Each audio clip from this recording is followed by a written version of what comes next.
चला ही नहीं रहे हैं, वो खड़ी हो गई, बैटरी डाउन हो रही है उनकी। मतलब पब्लिक रिएक्शन ऐसा देती है कि वर्थ लगती है भाई। 3,60,000 हमने सही जगह लगाए। एक बार बीच में 100 ले गया था, पावर इतनी ज़्यादा लग रही थी, मुझे लगा मैं कंट्रोल नहीं कर पाऊंगा। पर मैं ये कहना चाहूँगा, इंटरसेप्टर पे लड़कियाँ नहीं देखती, बात बस इतनी थी। इस पे लड़कियाँ बहुत देखती, रिएक्शन बहुत अच्छे अच्छे मिलते हैं, बस इसीलिए लिया। नमस्कार दोस्तों, मेरा नाम है आकाश और स्वागत है आज के इस वीडियो में, जहां पर आज हम एक ऐसी बाइक के बारे में बात करने वाले हैं जब ओनर के पास हो 3,60,000 रुपये और वो खरीद ले ड्यूक 390, तो उसके ओपिनियन कैसे रहते हैं बाइक को लेके, या फिर बाइक खरीदने के बाद जब वो बाइक चला रहा है तो पब्लिक के रिएक्शन कैसे मिल रहे हैं। अब वो 3,60,000 रुपये जो उसने खर्च किए हैं वो वर्थ इट हैं, या फिर खर्च करने के बाद कहीं ना कहीं मन में ये आ जाता है कि थोड़े से और डाले होते तो स्विफ्ट वगैरह ले आते या फिर कोई और बाइक ले आते। तो इस बाइक के ओनर अंश भाई हमारे साथ हैं।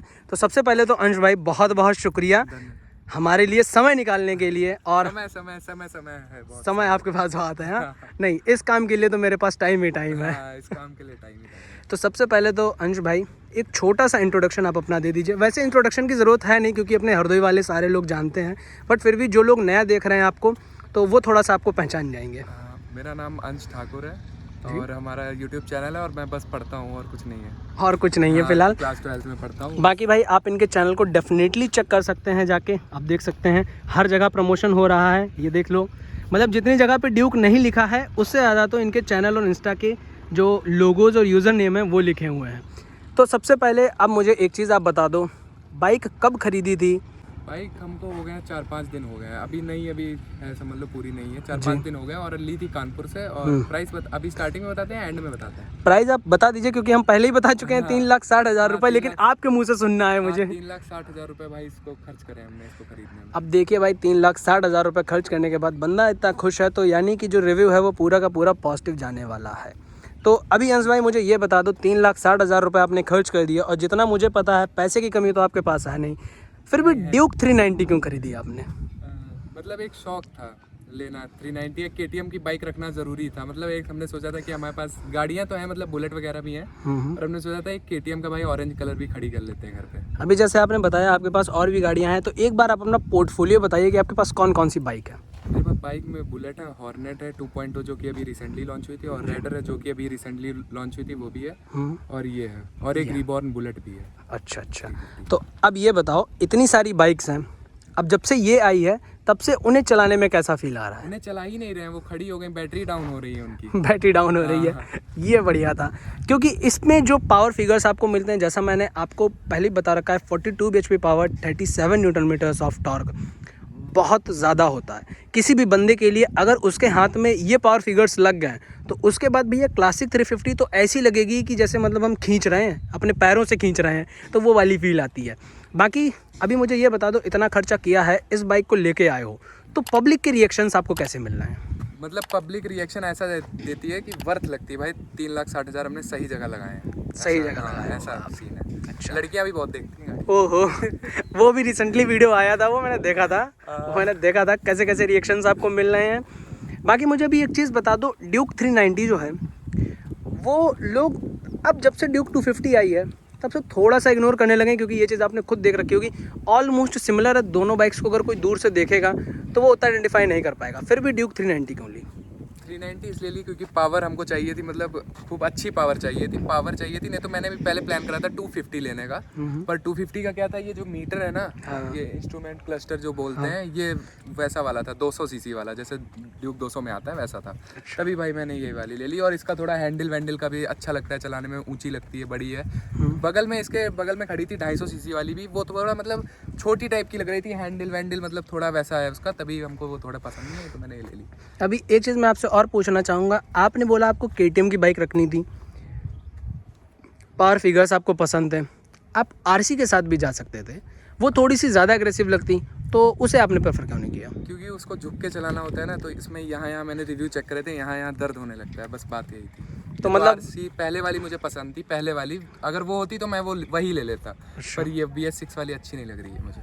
तो अभी तक आप इसे टोटल कितना राइड कर चुके हैं? हम इसको चला चुके हैं 500 किलोमीटर के आसपास चल गई है। 500 किलोमीटर। और सबसे लंबी लॉन्ग सिटिंग आपने कितनी की है? मैंने 100 किलोमीटर। 100 किलोमीटर। तो उस 100 किलोमीटर में आपने वो हाईवे पर ड्राइव किया?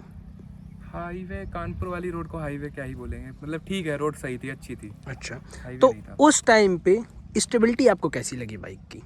देखिए ओवरऑल बाइक तो बहुत ज़्यादा अच्छी है, बस इसमें क्या है कि जो पिलियन को अगर बैठा लिया है ना तो भाई दर्द बहुत ज़्यादा होने वाला है। मैं ये आपको जरूर या बता दूं। पिलियन को? हैं? आपको या पिलियन को? पिलियन को। अच्छा। उसमें दर्द होने वाला है। अगर जैसे लड़की वगैरह बैठ रही है तो कोई दिक्कत नहीं है, लड़के जब बैठते हैं तो थोड़ा इरिटेटिंग लगता है ना। अच्छा, बार बार आगे आ जाते हैं, ये सब होता रहता है। Okay okay. तो वो जो आपके 100 किलोमीटर्स थे वो आपने चलाई, तो टॉप स्पीड आपने कितनी अचीव की अभी तक? मैंने भैया मैं चला रहा था 50-60। 50-60 पे? हाँ, एक बार बीच में 100 ले गया था, पावर इतनी ज़्यादा लग रही थी, मुझे लगा मैं कंट्रोल नहीं कर पाऊंगा। वैसे कंट्रोल तो बहुत अच्छी होती है क्योंकि इसकी ब्रेकिंग बहुत अच्छी है, पर डर था, मतलब पहली बार मैंने 390 चलाई थी तो डर था। अभी इसमें में स्विचेबल एबीएस मिलता है, उसका एक्चुअल अभी तक आपने कुछ यूज़ किया? मैंने नहीं यूज़ नहीं करा। तो उसके बारे में आपको क्या लगता है, क्या वो एक्चुअली यूज़ आता भी है कभी? स्टंट अगर करता है जो बंदा उसके लिए यूज़ आता है, मैं तो नहीं करता हूँ, तो मुझे तो मतलब ठीक है, ऑन ही रहता है मेरा हमेशा। ऑन ही रहता है। बाकी कंफर्ट रिलेटेड आपको कोई और इशू तो नहीं लगा? जैसे पिलियन की बात तो अलग हो जाती है क्योंकि वो इस सेगमेंट की किसी भी बाइक में आप जाएंगे तो पिलियन के लिए तो दिक्कत ही आने वाली है। मैं राइडर के पर्पज़ से बात करना चाहूँगा, कंफर्ट कैसा लगा? कंफर्ट बहुत अच्छा था। कंफर्ट अच्छा था? हाँ, कोई दिक्कत नहीं है। वैसे बस इसमें सीट कवर कुशनिंग वाले लगवाने होंगे, क्योंकि थोड़ा थोड़ा मुझे लगा 100 किलोमीटर पे कहीं ना कहीं मुझे थोड़ा बहुत दर्द फील हुआ था, अच्छा अच्छा। तभी इसमें सीट कवर कुशनिंग वाले लगवाने पड़ेंगे। वैसे मुझे ये पूछना तो नहीं चाहिए, मतलब मैं पूछ भी किससे रहा हूँ, बट फिर भी इतना चला लिया है, माइलेज के बारे में आपका क्या सोचना है? माइलेज देखा नहीं है, पर मैं ये बता दूं कि मैं 3 टैंकी फुल करा चुका हूँ। इतने में ही? हाँ, 500 किलोमीटर। 500 किलोमीटर में 3? हाँ, यानी मैंने उसमें सिटी में भी चलाई है, हाईवे तो कानपुर से ही लेके आया हूँ, और थोड़ी बहुत और हाईवे पे चलाई है बस। तो माइलेज मतलब अभी कम ही मिल रहा है? हाँ, क्योंकि 13.24 लीटर्स का इसका फ्यूल टैंक होता है, तो उसको देखते हुए माइलेज अभी मतलब आपको थोड़ा सा कम मिल रहा है। माइलेज कम मिल रहा है। वैसे माइलेज का कोई इशू नहीं है, जो 390 ले रहा है वो डलवा भी सकता है। हाँ हाँ, वही मैंने पूछा ना, आपसे तो पूछना ही नहीं चाहिए, लेकिन फिर भी मतलब पब्लिक को पता चल जाए इस वजह से पूछ लिया। बाकी ओवरऑल नाइट वगैरह में जब आपने इस बाइक को यूज़ किया तो हेडलाइट का थ्रो आपको कैसा लगा? बहुत अच्छा था थ्रो, मतलब आगे मेरी गाड़ी चल रही थी, उसमें मतलब भाई गाड़ी चला रहा था, उसमें मैं बार बार जब वो कर रहा था, क्या बोलते हैं, डिपर देते हैं, पास वाली लाइट जला रहा था, तो उसके आंखों में चुभ रही थी। जैसे उसकी फॉर्च्यूनर की, मैंने एक और व्लॉग में बोला है, फॉर्च्यूनर की जैसे बाई बीम हेडलाइट होती है ना, वही वाला सीन है इसके साथ। तो मतलब हेडलाइटेड आपको हाँ, कभी भी बहुत कोई अच्छी इशू है। नहीं लगा, और ना ही और किसी को आएगा, क्योंकि यहाँ पर आपको reflector based LED company offer करती है, जो कि कहीं ना कहीं काफ़ी अच्छी है। इसके कभी भी नेगेटिव रिव्यूज़ फिलहाल मुझे तो नहीं लगे। बाकी भी बात करना चाहेंगे, सस्पेंशन कंपनी से बहुत ज़्यादा शोकेस करती है, WP एपेक्स के सस्पेंशन आपको यहाँ पर कंपनी ऑफर करती है, तो वो आप बता दो, क्योंकि जिस रास्ते से मैं अभी यहाँ तक आया हूँ उस रास्ते पे तो भैया ऐसी ही बाइक चल पाएगी जिसका सस्पेंशन अच्छा हो। अच्छा हो, तो मैंने इस वाले रास्ते पे चलाई नहीं अभी तक बाइक। अच्छा। कानपुर से लेके आया था तो सस्पेंसर ठीक थे, मतलब बढ़िया थे, कहीं अच्छा। दिक्कत वाली बात नहीं हुई। मतलब गड्ढे वगैरह या हाँ, जर्क गड्ढे वगैरह? वगैरह थे, पर ठीक है, मतलब थोड़ा हवा ज़्यादा थी तो थोड़ा कूद जा रही थी। अच्छा अच्छा अच्छा। अभी जब गड्ढों की बात हो ही गई है तो अब हम जरा बात कर लेते हैं इस समस्या के बारे में। पहले भी इसका ग्राउंड क्लियरेंस काफ़ी कम था, बट जब से KTM ने इसके एग्जॉस्ट को नीचे से शिफ्ट कर दिया है तब से ये थोड़ा सा और कम हो गया। तो इसके बारे में आप क्या कहना चाहोगे? अभी तक कहीं पे बैठी एक जगह ब्रेकर पे, एक जगह ब्रेकर हाँ, पे? ब्रेकर पे नॉर्मल, मतलब 2 लोग बैठे थे हम लोग, हाँ। तुरंत लग गई गाड़ी नीचे ब्रेकर पे ही। रोड मतलब सिंपल रोड है, उस पे थोड़ा सा ब्रेकर उस पे लगा दी थी। तो अंश भाई, इसको लद्दाख कैसे लेके जाओगे अब मुझे ये बता दो। अब देखो भैया, लेके तो जाएंगे, हाँ? जाएंगे एक बार जरूर लद्दाख इसको लेके। नहीं, वही मैं पूछ रहा, कैसे लेके जाओगे? ये दिक्कत नहीं लगेगी? दिक्कत तो लगेगी, दिक्कत है भाई, नॉर्मल ब्रेकर पे भी बताओ लग गई थी।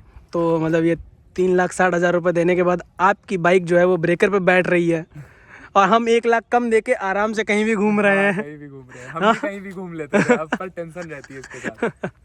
तो ये चीज़ें यहाँ पर नॉर्मली इशू पर आती इसमें मैं है। एक चीज बताऊं, नीचे इसकी वो प्लेट लगी हुई है, आप दिखा दीजिए। जी। उसकी वजह से मतलब नीचे कोई दिक्कत नहीं आती है गाड़ी में, अगर लगती भी है तो दिक्कत नहीं कोई आती है। बाकी इस बाइक के अराउंड एक कंट्रोवर्सी रहती है हीटिंग इशू के बारे में, कि बाइक हीट बहुत करती है, तो वो चीज़ अभी तक आपको कुछ फील हुई? हाँ, फील हुई, बिल्कुल फील हुई है, मतलब ठंड में भी इसमें लगता है कि जल रहा है। अच्छा, ऐसा अच्छा। सीन है, मैंने पूरी रेव करके चलाई है तो मुझे ऐसा फील आया। हम्म। हाँ, तो मतलब हीटिंग इशू तो है भाई। 390 है तो हीटिंग इशू तो होंगे ही। ये तो आपने बिल्कुल सही कहा। बाकी कॉर्नर्स वगैरह पे आई थिंक अभी तक आप गए भी नहीं होगे, बट फिर भी मैं ये पूछना चाहूँगा, जो टायर की ग्रिप है उसके बारे में आपका क्या कहना है? टायर की ग्रिप अच्छी है, बेकार कुछ नहीं है, सब अच्छा ही है। सब अच्छा ही है। सही है, सही है। ड्रीम बाइक लेने के बाद यही कुछ ओपिनियंस होते हैं। बाकी फ़िलहाल बाइक को इन्होंने बहुत कम चला रखा है। लॉन्ग टर्म में जब इसे ये चला लेंगे, अभी सर्विस करवाएंगे, क्योंकि भाई सर्विस सेंटर हमारे शहर में है नहीं। जब ये लखनऊ और शाहजहांपुर के चक्कर लगाएंगे, उसके बाद हम इनसे एक बार फिर बात करेंगे कभी फ्यूचर में। तब देखते हैं कि इनका इस वीडियो में बोली गई बातें और तब में क्या डिफरेंस आता है। बाकी फ़िलहाल इनिशियल जो व्यूज़ हैं वो किसी के भी, मेरे, आपके, या फिर आप एक नए ओनर हैं तो सिमिलर ही रहते हैं। बाकी एक चीज़ हम और बात कर लेते हैं, ये जो डिस्प्ले है कंफ्यूजिंग नहीं लगती नहीं, कभी भी? नहीं, ईजी टू ऑपरेट? हाँ, इजी टू ऑपरेट। मतलब अगर कोई नया बंदा भी इसे बाय करे तो उसे कोई दिक्कत कोई नहीं दिक्कत नहीं होगी, हम भी नए थे, हमें भी कोई दिक्कत नहीं हुई, सब एक ही मिनट में समझ गए थे। अच्छा। जो था। तो ऐसा तो कुछ ओवरऑल ओनर की वर्डिक रही इस बाइक के बारे में। अभी तारीफ़ तो इस बाइक की पूरी हो ही गई। मैंने वॉक अराउंड किया, उसमें भी कहीं ना कहीं तारीफ़ ही तारीफ़ की। आपने एक दो इशू बताए हैं, उसके अलावा और कोई आपको इशू लगा जो कि मतलब आपको ये चीज़ लगती है कि 3,60,000 रुपये एक बहुत बड़ा अमाउंट होता है, उतने में आपको एक सेकंड हैंड अच्छी खासी कार भी मिल जाएगी, तो उतना पे करने के बाद वो चीज़ आपको पसंद ना आई हो, ऐसा कुछ फील हुआ हो? पसंद तो मतलब वर्थ लगा है मुझे, तो मतलब जब पब्लिक देखती है तभी मुझे वर्थ लगा है, नहीं तो वैसे ठीक ही है। कार तो आ ही जाती, स्विफ्ट फाइनेंस हो जाती थी। पापा भी बोल रहे थे कि स्विफ्ट फाइनेंस करा लो, इससे बढ़िया। जी जी जी। पर हमने कहा नहीं, गाड़ी तो यही लेंगे। सो मतलब ओवरऑल अगर किसी का इतना बजट है तो आप ये कह सकते हो कि इस बाइक को ले लो। जैसे कंपटीशन में इसकी डोमिनार 400 आती है, इंटरसेप्टर 650 आती है, और बहुत सारी बाइक्स आ जाती हैं, जैसे निंजा 300 वगैरह भी आ जाती है। तो मतलब उसके ऊपर अगर आप इसे लेते हैं तो वर्थ इट रहने वाला है।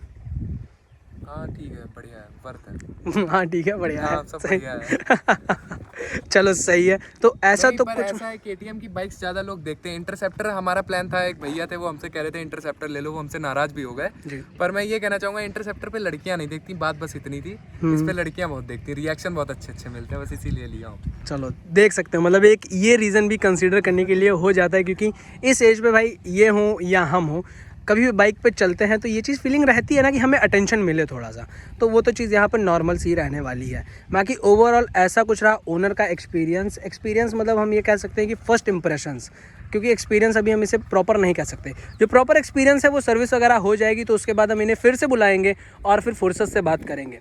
बाकी that's all about this bike. Video पसंद आया हो लाइक कर देना, शेयर कर देना, सब्सक्राइब ज़रूर कर देना चैनल को। चैनल सब्सक्राइब जरूर करें। अब भाई का तो कर ही देना आप, बिल्कुल वहाँ पे डिस्क्रिप्शन में आपको मेंशन मिल जाएगा, तो उसके थ्रू उधर आप जा सकते हैं। बाकी हरदोई में रहते हो ना, तो भाई से मिल लो आके, बहुत बड़े दिल वाले हैं। बाइक आपको चलवा देंगे, स्टंट करवा देंगे, सब करवा देंगे। तो बाकी भैया आपका अगर इसके ऊपर कोई व्यू हो तो वो भी कमेंट करके बता देना। बाकी मिलते हैं अगले वीडियो में, तब तक के लिए बाय बाय।